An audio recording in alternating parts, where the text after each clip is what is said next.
22 લાખ વિદ્યાર્થીઓ જે નીટની પરીક્ષા આપવા જઈ રહ્યા હતા એ નીટની પરીક્ષા પેપર ફૂટવાના કારણે, પેપર લીક થવાના કારણે રદ કરવામાં આવી છે।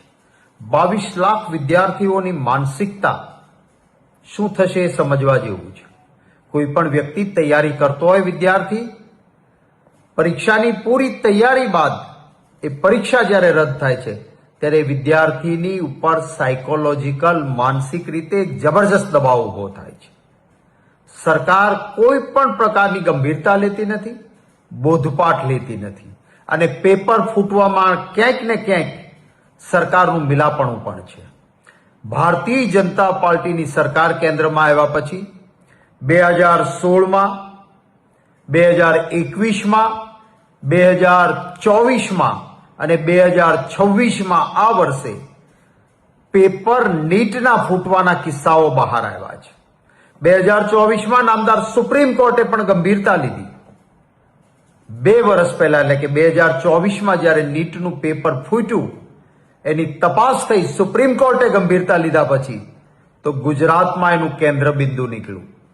જે પેપર ફૂટવાના પૂરા પુરાવા મળ્યા, એ પેપર ફોડનારા કોણ હતા? એ સંસ્થા કોણ હતી? ભારતીય જનતા પાર્ટીના નેતાઓ સાથે સીધું એનું મિલાપણું। મેં જે તે સમયે ભાજપના નેતાઓ સાથેના એમના મિલાપણા, એમના ફોટા, ભારતીય જનતા પાર્ટીને અપાતા ફંડની વિગતો બધી જ મેં રજૂઆત કરી હતી। એમાંથી બોધપાઠ ન લીધો। આટલી મોટી ઘટના 2024માં બન્યા પછી સરકાર જાગૃત બની હોત, પગલાં લીધા હોત તો આજે 2026માં નીટનું પેપર ના ફૂટ્યું હોત। નીટની પરીક્ષા શું છે?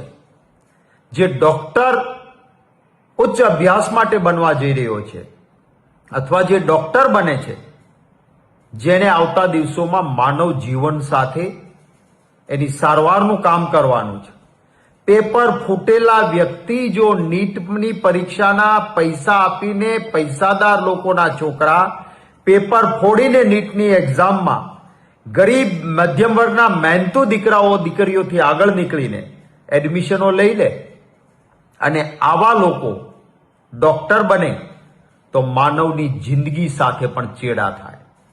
પણ સરકાર, કોઈ ભારતીય જનતા પાર્ટીની સરકાર ગંભીરતા નથી લેતી। મારી સીધી માંગણી છે, 2024માં જે લોકો નીટનું પેપર ફોડવામાં પકડાયા હતા, જેના ભાજપના નેતાઓ સાથે ફોટાઓ અને વિડીયો સહિત, ફંડ સહિત બધું